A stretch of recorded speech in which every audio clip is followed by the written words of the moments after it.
gift through His word. It's God's gift through His word. It's God's gift through His word. It's God's gift through His word.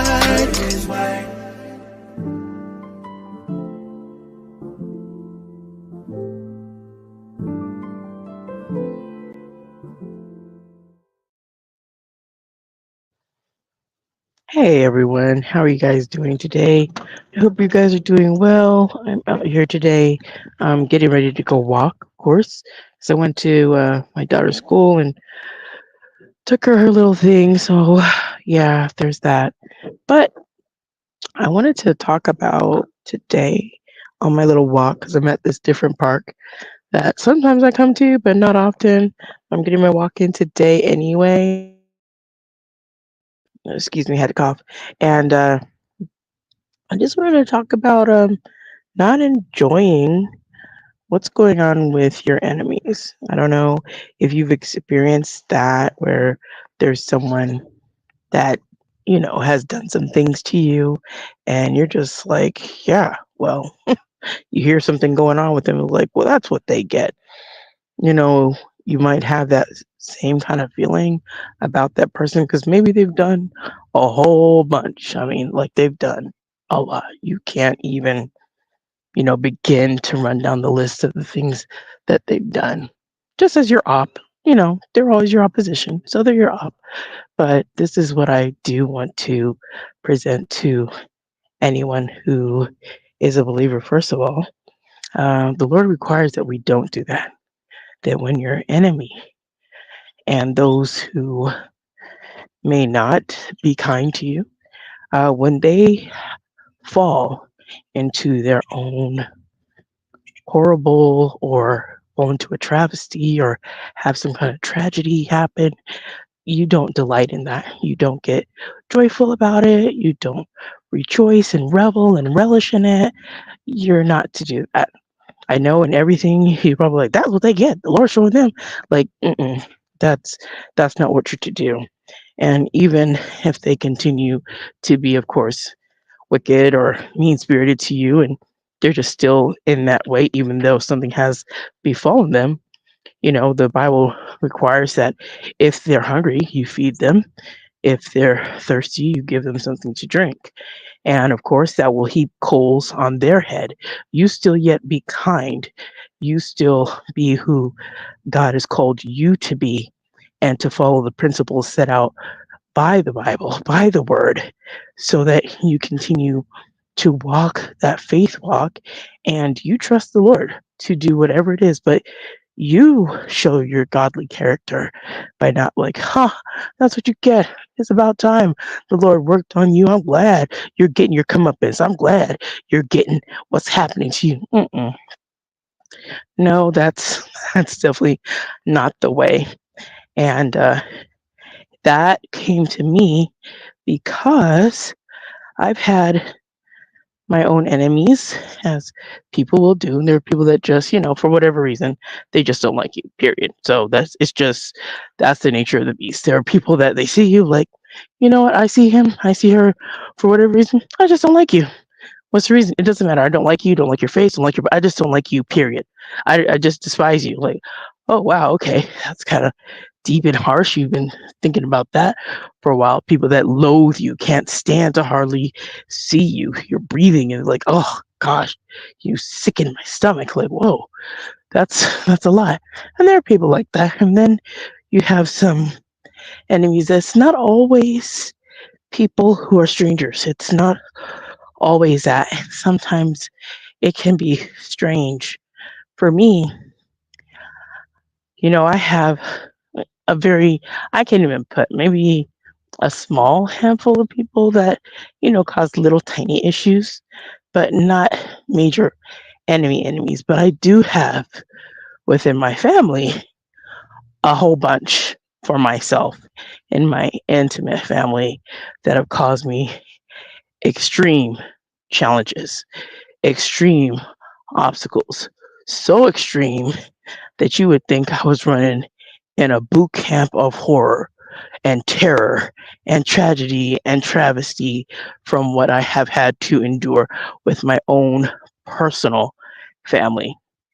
Now, I'm not saying I don't have other people that, might get underneath my skin or they might think I get underneath their skin, but it's funny to me that that's in zero comparison. Like if a stranger were to cuss me out and call me all kinds of bees and all that, fine, I'll deal with it, but there's nothing. And I feel this in my like in the crux of inside of my insides. Like there's nobody that could really cause me to feel horrible about myself the way my family had done for years and decades. Nobody could even get close. And on top of that, they definitely couldn't match my ex-husband and his whole thing. Like there's two sets of groups of people. I have my ex-husband and I have my family. Like there's nobody, I believe, in this world for me that it wouldn't matter however they thought about me or whatever they thought about me or how they might think I'm going to say the worst of the worst to her. I just it just doesn't sit that anybody would be able to do that level of harm to me from a stranger, because it has been my family, the people who that I had grown up with, that I was to love and care for, that had given me that harm. And I make no qualms about it. And because it's still October and it's still about domestic violence, that abuse, some don't understand that sometimes you've been reared and raised in abusive family. So when it comes to you, you don't really recognize it because it seems similar to what you've dealt with. Like, oh, it's always been like that. But not understanding that that kind of behavior, those kind of ways people talk to you or about you, is not natural, and it's not right, and it's not normal. It's funny because for me, I used to think that those things that I did and those things that I was around with my family, I thought, oh, this is completely normal. Come to find out, everything I was living in with the abuse and such, it was abnormal. So come to find out, I'm like, wait a minute, this is what I've been living in forever? You mean to tell me it's not normal? People are like, yeah, that's not normal. Like, no, everybody treats their family members like this. Everybody, is rude to each other. Everybody, gossips about their own family members. Everybody talks about them and makes them feel less than. Everybody does that, don't they? Isn't that not the case? Doesn't that hold true for everyone? And someone would have to tell me, no, that's not true. Wait, really? No. So me thinking about that, sometimes you don't understand. And for me, domestic violence, I was around when I was a kid, but I didn't know what it was.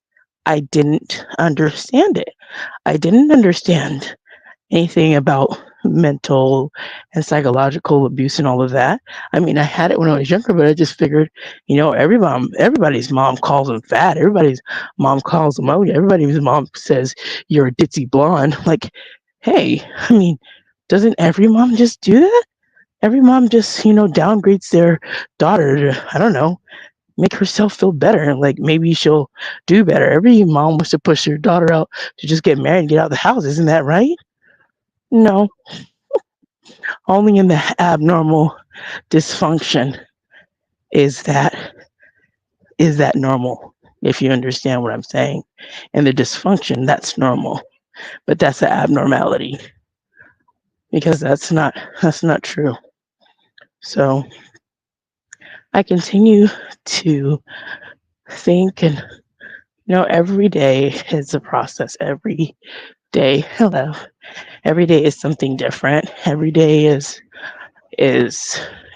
I guess it's like a challenge, but it's not like it can't be overcome. I have my moments where I think back on things and I might just break down to tears, and it's not because of anything any of my recent friends in my life has said, nothing that I've even gone to in my lifetime, in my present now. It's old things that rear their head, old things that were told to me. Like, who would want to be with you? Please stop. Are you kidding me? Those old statements and old things, still working to process, get them out, right? Because they're not true, obviously.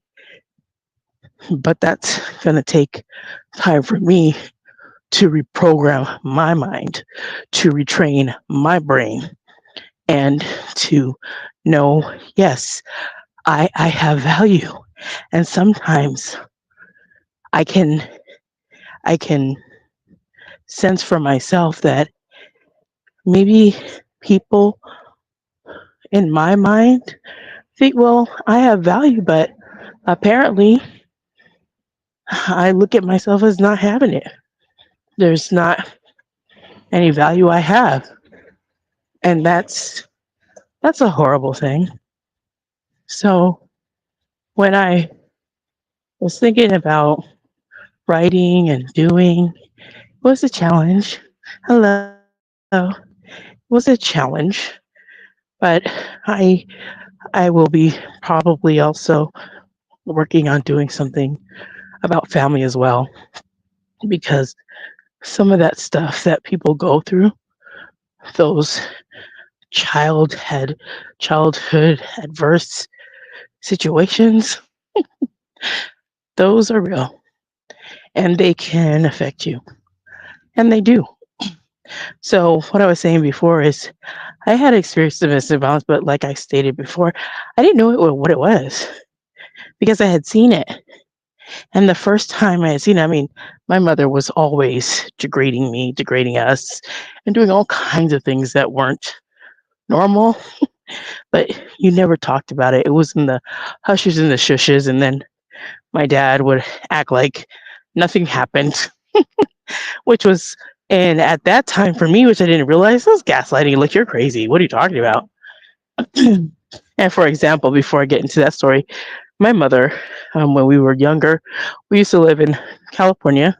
So that would be my second time living there for those of you that listened before, some other excuse me, podcasts and places where I've shared. But when I was younger and we were living in California on Arnold Heights, that base no longer exists in Riverside, my mother decided to, one day she put a lock, a very long combination lock on the refrigerator.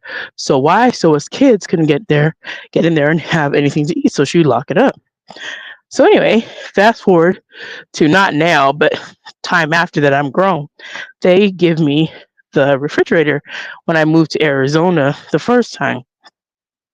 And on that refrigerator was a long combination lock. Now I had told my dad, I was like, "Oh wow, Dad, do you remember?" And I just looked at the lock and I just reminded him. I said, "Remember when Mom put that lock on there? And do you know the combination?" He's like, "Yeah, I don't know the combination for the lock." I said, "Did you remember why Mom put that lock on there?" He's like, "What do you mean?" I was like, "Remember how she put the lock on there to lock us out from eating food because she didn't want us to go in there?" He's like, "Oh, I don't remember that thing. I don't think so." I'm like, "But there's a whole lock hanging off of the refrigerator and it's still locked. What are you talking about?" "No, I don't think so. Your mom wouldn't do that. There's a whole lock hanging off the refrigerator, a very long red combination lock. What are you talking about?" Right then and there, that was a gaslight. I didn't realize it. It was like, you can't tell me that I'm crazy and I'm looking at the very object on the refrigerator handle. What are you talking about? Were you not there? Were you somewhere else? Like, I don't get that. And for my dad, it was always, "No, you know how your mother is. It's not all that bad." And then if I would say anything and point out anything, "Well, Tanika likes to exaggerate. She likes to exaggerate." T Drake doesn't like to exaggerate anything. What I like to do is call things out, and things I used to call things out when I was young, and maybe that's why I still call things out as I'm an adult. So like, "You don't see that big black mark on the floor? What are you talking about? There's no big black mark. It's sitting right there." "No, no, that's not real." I'm like, "What the?" Am I in the Twilight Zone, or are you guys trying to punk me? Because this is dumb. And it would be infuriating because all the times I would try to point out something, my family would always, never, ever validate the things that I said. They would never validate my feelings. They basically never validated me, like everything from the time of my birth until now. So it's just like, it's whatever. For me, I know that when I first saw the domestic violence, not like the belligerence and all the stuff that my mother did. And I talk about her more so than my dad because, of course, my dad adopted me. So he took me on, when I was younger. Still, whenever there came an altercation between my mother and I, he would sit back, like, oh, I don't want to get involved in that because I'm her daughter. I'm not his daughter. So I'm the eldest of my half siblings, but I'm not the eldest of his kids, right? So really, I'm that child out of wedlock. It starts with the B word, so it's all good. But she didn't want me at that time anyway. And my grandmother reminded me, um, when I was younger, she said, I stopped your mother from having an abortion and aborting you.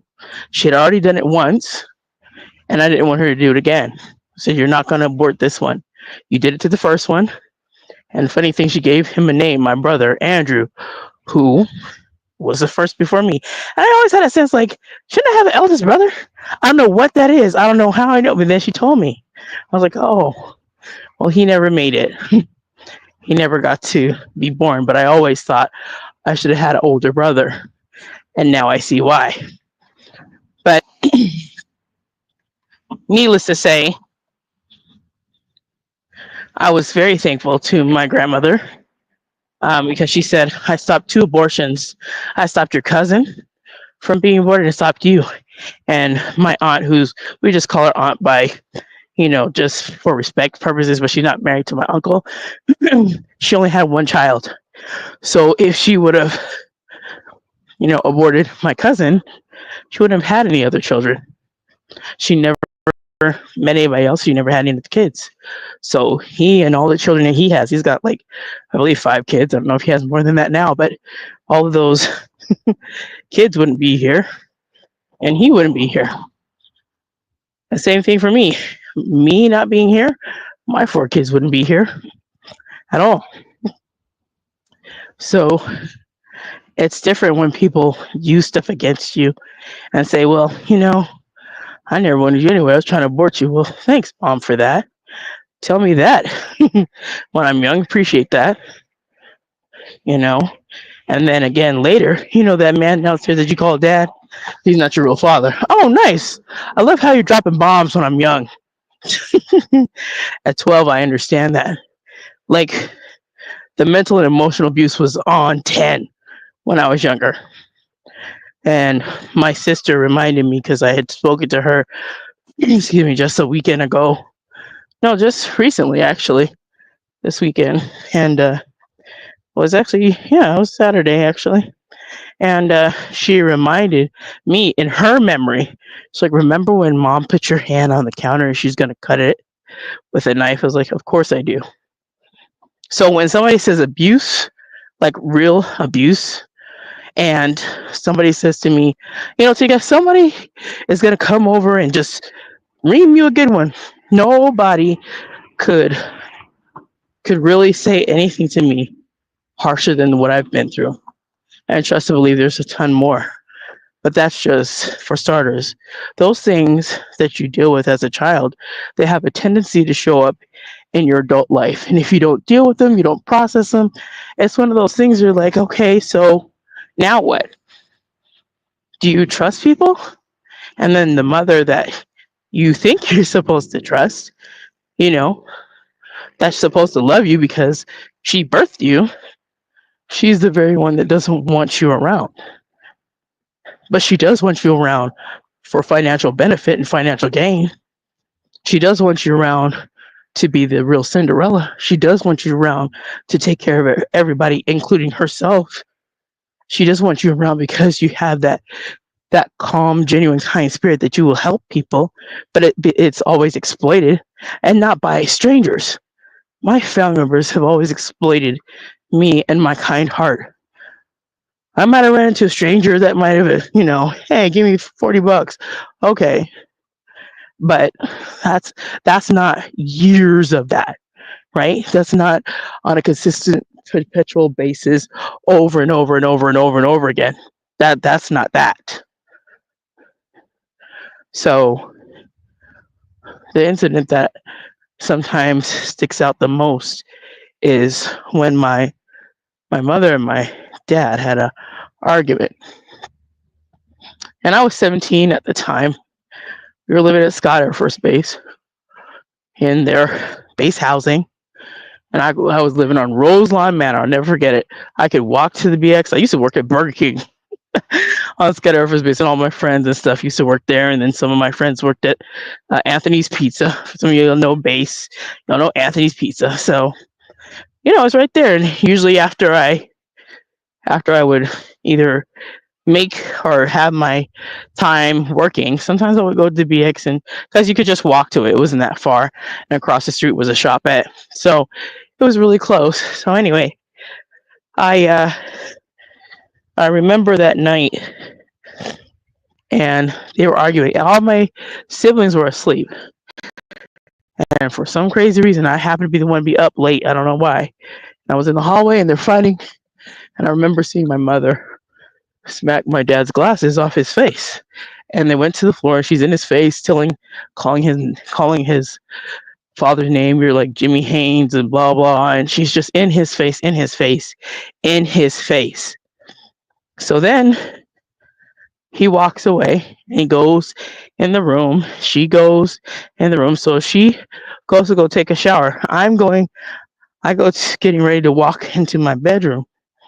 And so she's coming out of the shower, and my dad was sitting on the bed, but he called me, Tanika. And I said, yes. And I come, and my mother had just gotten freshly out of the shower. And he literally grabbed her, and she was a big woman. So she wasn't no small thing. She was a big woman. He grabbed her two wrists together. He picked her up and grabbed her 2 feet together, and he picked her up and he flung her into the closet door. Bam! And she dropped to the floor. I was like, oh my gosh. So all I could do is go run and go find a towel to cover her up. And she's telling me, go call 911. At that moment, I didn't. I froze. I wonder, should I have called 911 at that time? I don't know. But at that time, I was like, you don't have a job. If I call 911, how are we getting, what's going to happen? Where are we going to go? Because if he gets called by his commander stuff, he gets ousted out of the military. Like, that was my thought process. Mom, what are we going to do? And so I never called. So the next day, she was sore. She was feeling bad. She didn't call the cops either for herself. She just gave me the statement. It says, I hope that never happens to you. And when you need help, nobody calls for you. I'm like, huh. And for 7 years, well, basically 8 years, I dealt with domestic violence with my husband. I was married to him for 12. For those years, I was separated. So I can't help to think, well, perhaps it's something I deserved. Maybe I opened that for myself, since I never said anything about her situation, and I didn't call. Minor, no minor, didn't matter. I didn't do the 911 thing. And sometimes those things from the past, they give you pause. It's not like you can go back and change it. You just sit and reflect and wonder, I wonder what would have happened if. There's always that if I have, if I did, if I said, and then you're trying to figure out what would have transpired. Hmm. I am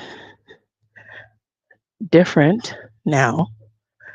If I see something that's wrong, I say something. It was a long time for me to come out of being passive. I was never passive aggressive. I was always passive. And I was always told what to do by all my family members. And I was always ran over like a real, true doormat for my family. And it was bothersome. Now, even with all of that and the evilness that had happened and happened to me over many, many years, I still do not want to relish and revel in their issues, their problems. They're just things that are happening to them now. My sister called and told me she's having a lot of medical challenges, and they are severe and they are strong, and they present her challenges even to go out in public. They're that bad. My mother has challenges medically as well, and hers are also severe. My dad is having his coming up, as my sister is letting me know. He's starting to have his challenges. Does any of this make me happy and delighted and elated that they're finding themselves with challenges that are presenting themselves very harshly and severely to them? No. You see, my thing I would have preferred for myself is to have a close relationship with my family. That's what I would have preferred. That's what would have been better for me, not to relish in any form or fashion about what's happening and transpiring to them at this current moment. And I will never say that those things, if I was in a different mindset, I might, if I was feeling evil and wicked, I might be the one that would rejoice, and that I might be the one if the Lord hadn't been so good to me. I have been blessed beyond measure with all He has provided for me, with all He has done for me, and I am super thankful about all of it. And I would never encourage anyone that if you have a family member or maybe you have a friend of me, that if they're going through any challenge, that you sit up there and like, oh, this is great. I'm glad they're going through a hardship. I'm glad they're going through this. No, we don't want to rejoice in any of that. And I rejoice in none of it, not even a little bit of it. So don't rejoice and don't be joyful when your enemies find themselves in some very precarious and sometimes very strong situations. Because one thing that Proverbs did say, that if you rejoice in that, don't let the Lord get displeased with you. And now his eyes are on you, and whatever he might have been doing to them, and this is paraphrasing in my thoughts, it might be directed to you. Don't ever rejoice in that. And Romans once again reminds us that we need to, of course, as much as it depends on you and I, live peaceably with everyone if you can. Now, I'm not saying everybody's going to be peaceful. I'm not saying everybody's going to listen. I'm not saying everybody's going to get along. I'm not saying that. We live in a world where people don't get along. But as much as it depends on you, what you can do in your capacity, in your wheelhouse of controlling yourself, you have the ability to either be angry, you have the ability to either turn something that could be kind into something that could be mean. You have the ability and you have the self discipline to either egg something on or diffuse the situation. You can either de-escalate or you can escalate the situation. Which would you want to be? A peacemaker or you want to be a gossip? You want to be a peacemaker or you want to be a problem starter? You want to be a peacemaker or you want to be someone who's just mean spirited and evil, looking out to do evil to others? I should hope you don't want to be any of those. The Lord said those will be blessed that will be peacemakers. Blessed are the peacemakers. Be peaceful and don't relish and revel and be so happy and elated that, oh my gosh, they're having just the worst time. I'm so glad. Don't. And when I heard what my sister had shared to me about her own personal medical challenges, it was very sad. It was actually disheartening. And it was very sad for me to hear. I don't relish in it. I'm not joyous in any of it because at the same token, I could be that person going through that very harsh medical issue. And I have medical issues of my own. And it's not funny for me. I don't laugh at anybody who has anything. I don't laugh at people that have disabilities. I don't care what kind of disability. I'm not laughing and mocking and gawking. I'm not doing any of that. I have kids with disabilities. So how dare I would point to somebody else? Oh, look at your child over there or this person over there with disability. I can't. And I have my own issues that also label me disabled. So no, I don't look at anything in the disabled community like, oh yeah, no, I'm better than nobody. But I would like to always be as kind as I can. Sometimes it's not always possible because my mood might not be that way, but I do my best to try. I do my best to actually do my best to live that out. I really do try with all my little might. Sometimes it falls short, but I still yet try to do the best that I can. It's not always easy. To be 100% honest, it's not always easy. It's not always fun. I want to turn my camera on real quick because I'm sitting outside and let me see. I don't think I can show you guys because I don't think so, but it's fine.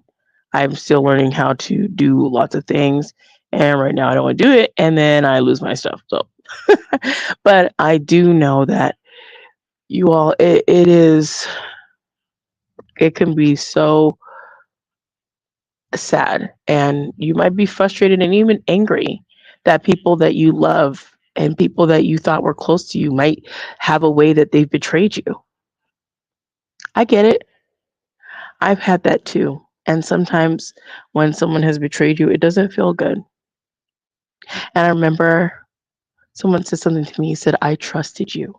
Man, that cut so deep inside of me because I never want to be a person that's trying to harm anybody. I'm not trying to do that. That's not my makeup.